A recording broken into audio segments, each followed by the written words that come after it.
ஒரு electrical circuit கொடுத்துருக்குறாங்க. அதில் வந்து ஏக்கும் பிக்கும் இடையில் இருக்கக்கூடிய பொட்டன்ஷியல் டிஃப்ரென்ஸ் எவ்வளவு அப்படின்னு கேட்டிருக்கிறாங்க. ஜங்ஷன் ஏல பார்த்தோம் அப்படின்னு சொன்னாக்கா I3ன்ற கரண்ட் வந்து உள்நோக்கி வருது. அது வந்து I1ஆகவும் I2ஆகவும் பிரியுது. அப்போ அக்கார்டிங் டு கிர்ச்சாஃப்ஸ் கரண்ட்லாம் I3 equal to I1 plus I2 அப்படி எழுதலாம் இல்லைங்களா?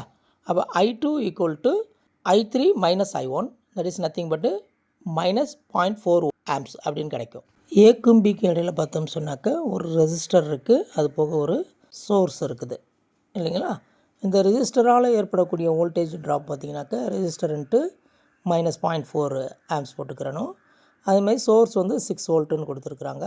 இந்த 6 வோல்ட்டு பார்த்திங்கன்னு சொன்னீங்கன்னாக்கா பாசிட்டிவ் சைடுக்கு இந்த I2 வந்து உள்ளே வருது. அப்போ பார்த்திங்கனாக்கா அதுலேருந்து மைனஸ் பண்ணணும்னு சொன்னாக்கா 6 மைனஸ் 3.5 இன்ட்டு 0.4 போடணும். அப்படி போடும்போது பார்த்திங்கனாக்கா அது வந்து 1.4ன்னு கிடைக்கும்.